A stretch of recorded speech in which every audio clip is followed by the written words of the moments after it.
I don't know if you remember, but I remember what traveling was like before 9/11. I just gave away how old I am.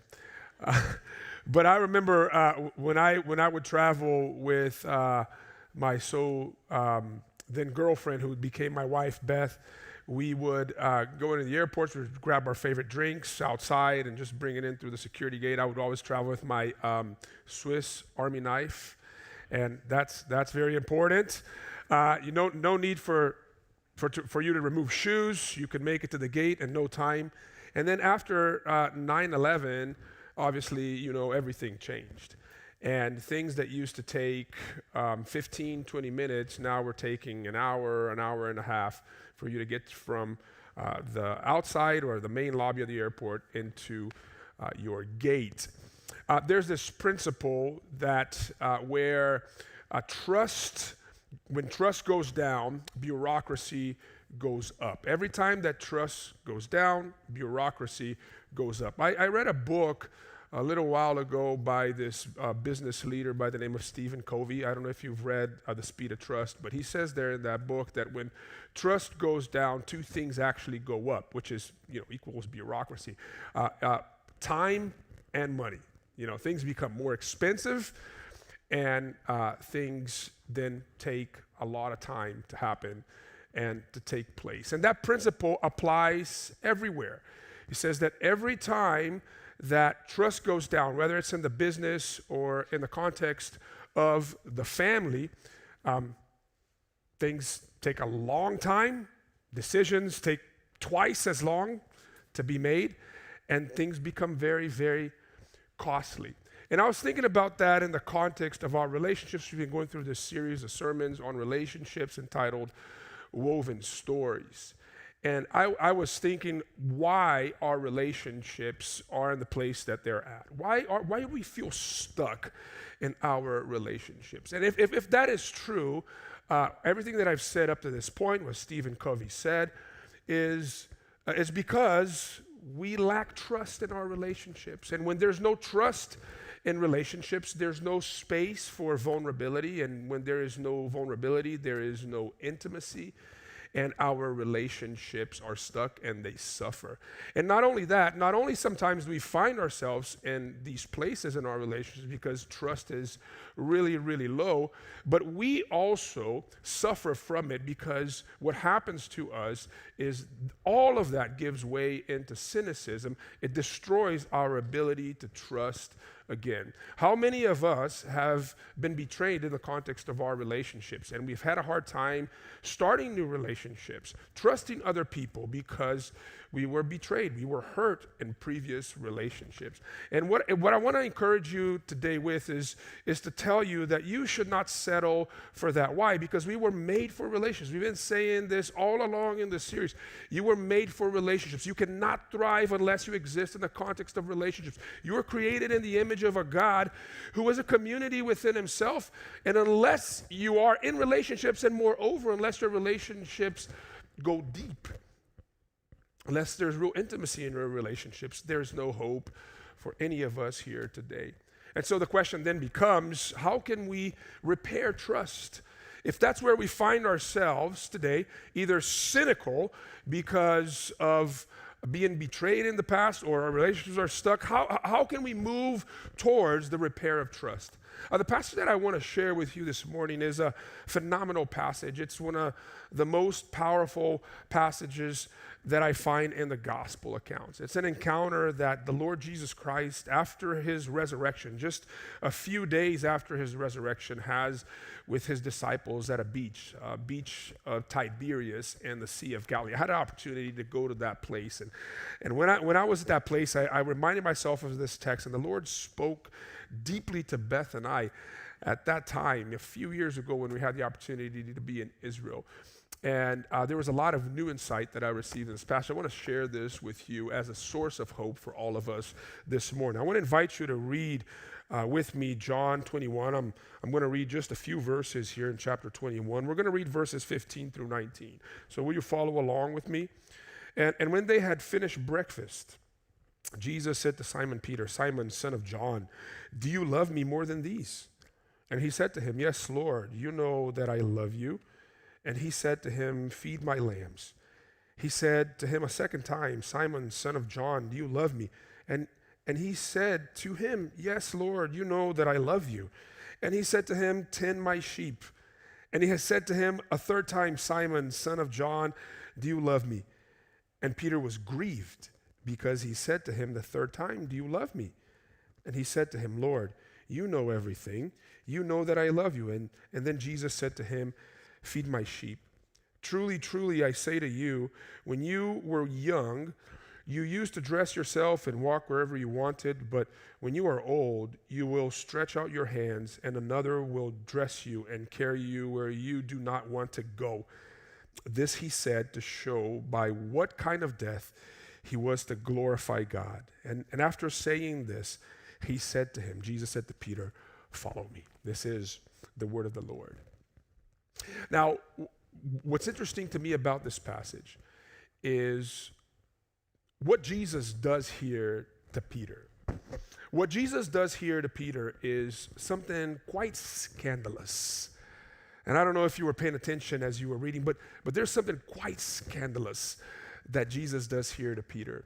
And I want us to look at that, the scandalous act of Jesus here in this particular place of the Gospel of John. Then I want us to understand why Jesus did it. Why did Jesus do it that way? And then thirdly, how we also, like Jesus, can do the same, okay?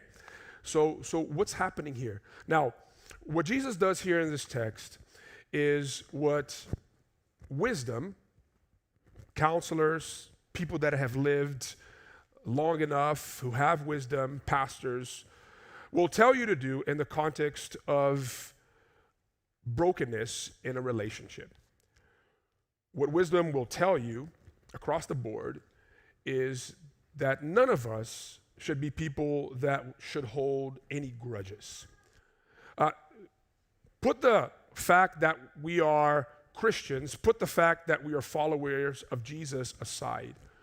But holding to unforgiveness, withholding unforgiveness, resentment, holding on to a grudge is not good for you. Anne Lamott, a Christian writer, used to say this, that unforgiveness is drinking poison and expecting the other person to die. So all wisdom will tell you that unforgiveness is bad for you, that holding a grudge is bad for you. And Jesus, therefore, in this passage, it is very clear, if you've read it before, that Jesus extends forgiveness to Peter. The conversation that Jesus has here with Peter and the context of the conversation, it's very clear that forgiveness is not just being offered to Peter, but to all of the disciples. Why? Because this is just a few days later when all of the disciples and Jesus' most crucial moment had deserted him. Remember, Jesus, on that Thursday night, he had a meal with his disciples. It's what's known as the Last Supper. And the disciples vowed allegiance and love to Jesus. In particular, Peter, who was one of the closest to Jesus, said to Jesus, "Jesus, let me assure you, I love you more than all of these guys here. And I will never abandon you. I will never forsaken you." And Jesus says, "Really? I have a feeling that before the sun rises tomorrow, that you will betray me 3 times. Absolutely not, Lord." And then Jesus is arrested, and the multitudes confront Peter and ask him, "Aren't you one of his disciples?" And he says no. And he says no 3 times before the sun rises, before the rooster crows. That's what happens. And you would think that Jesus, who now has walked out of that grave after being crucified in front of all of his disciples who had lost all hope, who had walked out of the grave, he would go and meet his disciples and he would say to them, "You backstabbers, you jerks." But yet that's not what happens here. In the beginning of chapter 21, there's a context here that's beautiful.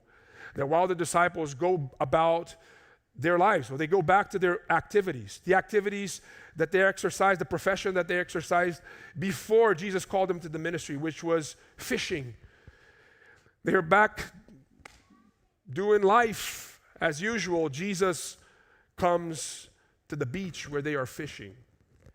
And before Jesus has a conversation with them, before they're even aware that Jesus is out there on the beach, Jesus is already preparing that encounter. Jesus is already preparing, as a good host, that conversation.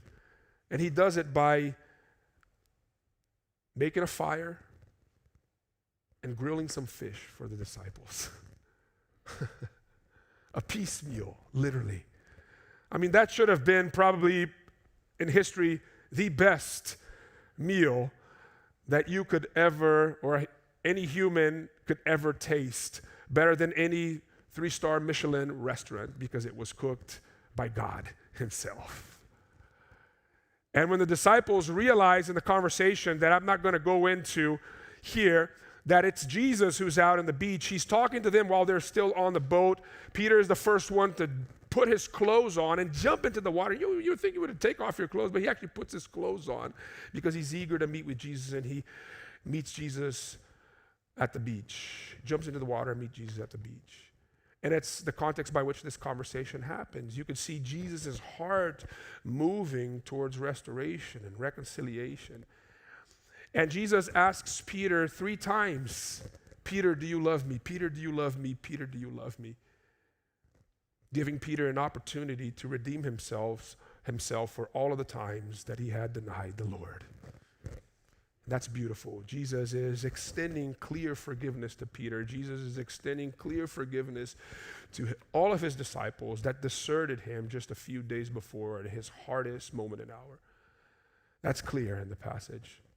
But what I want you to understand is that Jesus does something beyond that. Jesus not only forgives Peter, Jesus not only forgives the disciples, but Jesus restores trust to Peter. Every time that Peter responds and answers the question, yes, Jesus says to him, then will you tend my sheep? Will you tend my lambs? Will you tend my sheep? 3 times. So this is what counselors will not encourage you to do, because they will say to you that this is enabling. You can forgive somebody, and you should forgive someone that has harmed and hurt you, regardless of their apologies, because that's not good for you. But to restore and repair trust like this, just a few days later, after such a betrayal. And by the way, I want you to understand that this is a culture that's not an individualistic culture. This is a culture that highly valued loyalty. It's big for them, loyalty, because your value is who you are for the community. Your value is not attached to your accomplishments in this culture. Your value is not attached to your dreams and goals in life, and your diplomas and your family name. It's not attached to any of that. It's attached to who you are, the role that you represent for your people and for your community. And a betrayer in this culture was someone that was looked down upon. And here is Jesus, not just forgiving Peter, but restoring trust to Peter. Now, I think about this. I thought about this in my own life. And if you had somebody, I know some of you are business leaders, that had betrayed you in front of your board, that said that they would support you with a specific initiative, and in that meeting, when a decision was to be made, that person betrayed you, showed its true colors, would you, a few days later, promote them? You wouldn't. Would a friend that said that they would be with you at all times, in your hardest moments, in your moments of greatest vulnerability, if a person like that, as you were being vulnerable with them, gossiped about you to other people, did not keep the secret or did not keep the word that they had promised you, would you share more with them? And yet this is amazing what Jesus does here. Jesus not only forgives Peter, but he restores trust to Peter. I don't know if I would be able to do that. I don't know if I would recommend any of you to do that. If something like this were to happen to you, because I would be very hesitant that you would be enabling that person to continue to do the same thing, to perpetuate their wrongs. But yet Jesus does that. And that to me is scandalous. Why did he do that? Why? We're on point 2 now. Why did he do that? Immediately as I was thinking about this, as I was meditating in this passage, I was asking the question myself, is Jesus being inconsistent with some of his previous teachings? I don't know if you remember, but Jesus also taught the parable of the talents, where he says in that parable that a master, before he takes off on his business enterprise, a long trip, he calls out 3 servants, and he entrusts each of them with a certain amount of his resources, talents. To one he gives 1, to the other one he gives 2, and to the other one he gives 5. And he comes back and he notices that the ones who had received more had invested the talents, and so he says, because you have done well, I will give you more. But to the one who had received 1 and had not invested that talent, it's right there in Matthew 24. He says, unfaithful servant, even what you have will be taken away from you. So I was thinking, what is Jesus doing here? And my question was Peter a faithful servant in the moment in time that he needed to be the faithful servant? And the answer is clearly, absolutely not. And yet Jesus says, I'm going to make you the biggest leader of the church. I'm going to leave you with the Spirit, but you will be the leader. Why did Jesus do that? What is going on here? And then immediately it came to mind a few things. Jesus, in this moment, in front of all the other disciples, he wanted something to be recorded so that it could get down to us. Jesus, number 1, he is wanting to show them and us the nature of his ministry. That the ultimate nature of Jesus' ministry, at the core of Jesus' ministry, it's the ministry of reconciliation. That the reason why the Son of God left heaven and came down to earth and he took upon himself human flesh was nothing but to reconcile us back to God. At the core of Jesus' ministry is the ministry of reconciliation. So much so that the Apostle Paul later on to the church in Corinth, in his second epistle, in chapter 5, verses 18 and 19, the Apostle Paul writes this, all this is from God, who reconciled us to himself through Christ and gave us the ministry of what? Reconciliation, that God was reconciling the world to himself in Christ, not counting people's sins against them, and he has committed to us the message of reconciliation. If this is at the core of Jesus' ministry, the ministry of reconciliation, he wants Peter to understand that unless you are fully reconciled with God through me, you cannot serve as a reconciler to others.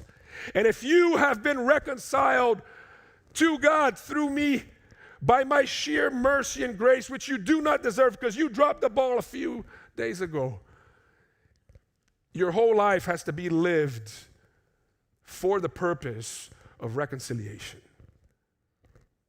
Reconciled people reconcile. And only those who have been truly reconciled can reconcile. But that's at the core of what our faith is all about. If you are not about reconciliation, you are not about Jesus. If you are a person that's committed to vengeance, if you are a person that's committed to holding a grudge, you are not about Jesus. I'm sorry to say that, but that's true. Because Jesus is about reconciliation, and he came to entrust us with that same ministry of reconciliation. Amen? Secondly, Here's the second reason. Jesus, in doing so with Peter, he is making it very clear of what the culture of his kingdom should look like. Jesus wants the culture of his kingdom to be a culture of trust. Now, it's tragic to see in the last several years that as our culture has polarized, that same type of polarization has come into the church. And the culture that we have out in the world, which is a culture of suspicion, has creeped into the life of the church. And you ask why sometimes things don't get done, why the gospel doesn't get preached, why people are not being reached and people are not being healed. It's because the culture, many times of our church, and I'm not talking about just Crossbridge, the culture of the church in general, of Jesus throughout the city and North America and the world, has become a culture of suspicion. And Jesus is saying, that's not the culture of the kingdom that I want to generate among you. The culture that I want to exist in your churches and in your families and your relationships should not be a culture of suspicion where you're canceling one another because of disagreements, but that it is and it exists as a culture of trust. No suspicion, but trust. There's a beautiful quote by Covey in his book, The Speed of Trust, where he says this. He says, here's the quote coming to you. He says, the first job of a leader, and this is a guy who's speaking to the secular audience. But the first job of a leader at work or at home is to inspire trust. It's to bring out the best in people by entrusting them with meaningful stewardship and to create an environment in which high trust interaction inspires creativity and possibility. An environment that there's no trust, there's no innovation. There's no movement forward. Because the thesis of the book is movement happens at the speed of trust. Nothing is moving forward if there is no trust. And so Jesus has a big mission for his disciples, which is to reach the world with the gospel. And he knows that in order for that to happen, they have to have a deep culture of trust. If you want your marriages to thrive, if you want your kids to thrive in life, if you want your Christian relationships to thrive, you can't live in a culture of suspicion. You can't be cynical. There must be a culture of trust. Thirdly, Jesus did that to point out the direction of where every relationship for us should go. Jesus is pointing us in the right direction. He is saying this, that my death and my resurrection one day will make all things right. I will make all things new. I will restore humanity. There will be a humanity that will exist without sin. And there will be, therefore, no coveting. There will be no backbiting, none of that. That is the goal. That's what heaven is like, perfect humanity. And therefore, if you have been reconciled to me, everything about your life, as I already said in the beginning, should be about that. And that should be the ultimate goal in your relationship. Now, let me say something here. Sometimes it is not possible, okay? I'm not saying that you should always restore trust in relationships. That is not good. That's a good recipe sometimes for you to live your life as a doormat, okay? But the goal should always be this: the restoration, the repair of trust. It may not be possible. And the difference is this, because in forgiveness, it only depends on you to forgive. But in the repair of trust, the person that has broken trust has to participate in that process for trust to be restored. Sometimes you are willing, but the other person is not. And here's another caveat too. To the degree that those relationships take priority in your life, more intentionality you must give in repairing trust in those relationships. Number one, your relationship with God. And you break God's trust every day, don't you? Otherwise, you're better than me. And that's called repentance. And that's why Luther said that repentance should be the main thing about a Christian's life. But if it's your marriage, which comes right after that, you've got to take priority. And the extension of opportunities for trust to be repaired in the context of your marriage should be way more than maybe a car salesman that has tricked you in a sale. So, God, marriage, family, there's got to be intentionality and movement towards that. Always, there's got to be movement towards that. Even if you look at first and say, there's no way I could ever trust this person again, you still have to start with the possibility that God is powerful enough to change people's heart, and that trust can and it's possible to be restored. We got to start with that. It reminds me of that scene in Dumb and Dumber. I don't know if you guys have seen Dumb and Dumber, but there's this conversation between Lloyd and Mary Swanson. I don't know if you remember that conversation. And he's in love with this girl who thinks he's a complete fool. And at one point he confronts her and he says, "What are my chances?" And she says, "Not good." And then he goes, "Like 1 in 100?" And she says, "No, like 1 in 1,000,000. And then he goes, "So you're saying there's a chance?" Wow, you know? Even if there is a 1 in 1,000,000 chance for trust to be restored, that's where you should move towards. And then lastly, the reason why Jesus does this to Peter is to guard his heart, to guard our hearts from cynicism. And some of us have had the inability, like I said in the beginning of the sermon, to trust other people because we have been betrayed by others in the past. And that's why our relationships are horrible now. And the encouragement here is, do not let past betrayals keep you from future trust. Okay? Do not let do not allow past betrayals to keep you from future trust. You were created and you exist for the context of relationships. Do not let cynicism to take over. Jesus wants Peter to be a loving soul for his own good, not just for the good of the church, not just for the good of the moment and the movement that Peter is involved in as the leader, but he wants Peter to be a healthy person. There's always a risk in trusting. C.S. Lewis talks about that. We talked about it last week. There's always a risk in trusting someone, and that is that you may have your heart broken, but the alternative is not to trust and lose your humanity in the process. That you do not want. You may not trust the same person that has harmed you. They may never offer proof that they can be trusted again, but let that not keep you from trusting others and being in deep and meaningful relationships in the future, because you need them. Lastly, how do we go about this? So let me close with 3 specific words. Let me close with a word to those who have been offended. Let me close to those who have offended.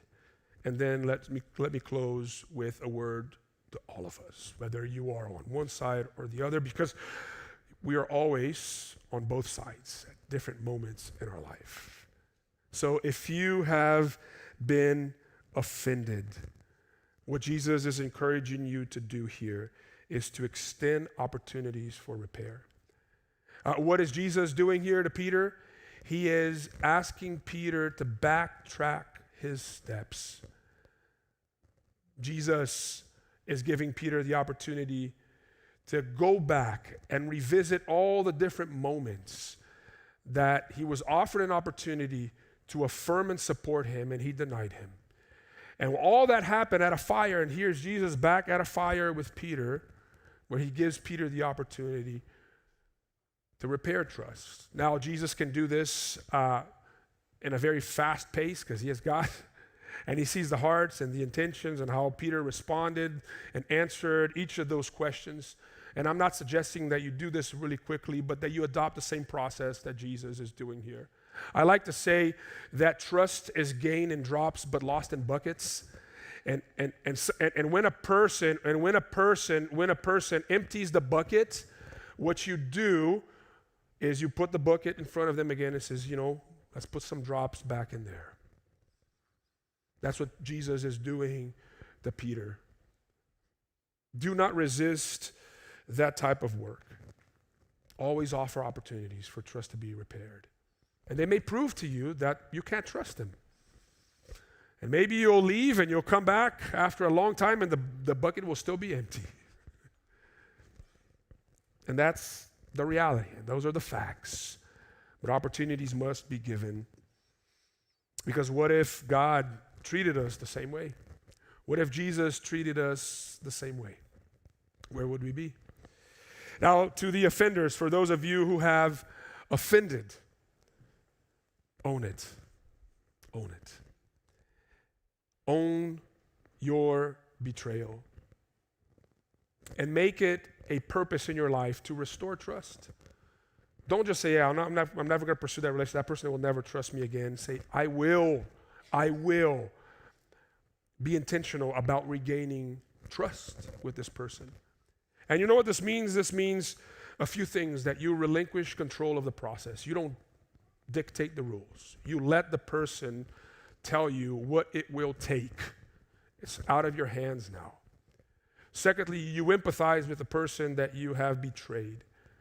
When you have conversations, start by saying, hey, don't put the pressure on them. Say, hey, I know I'm going to ask you this, and I know you may not want to do it. Because I have broken trust in the past, but I just want to put it out there. You're empathizing with the one that you have betrayed. Then you stick to the plan that they outlined and be okay with any outcome.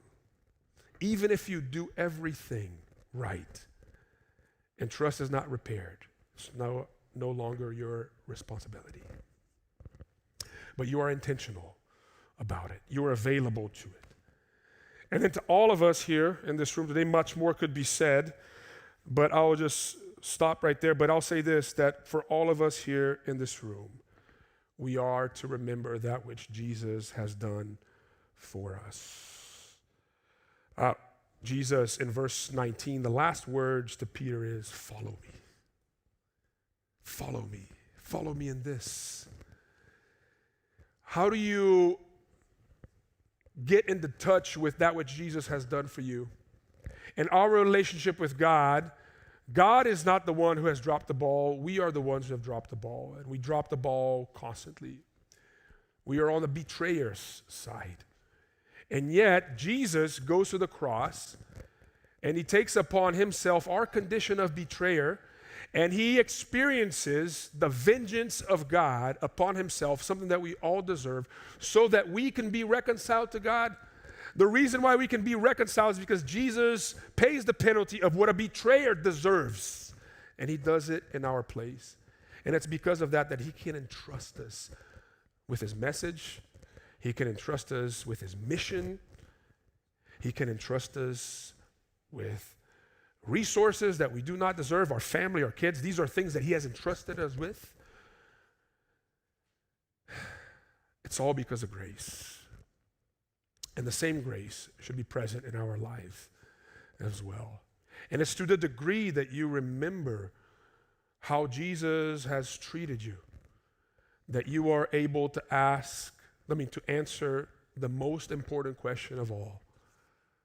This is the litmus test, whether you truly understood if Jesus has done for you what you're called to be doing for others. What is the ultimate question that he's asking Peter and asking us today? It's the first question he asked Peter. Peter, and you fill in the blank with your name. Do you love me more than these?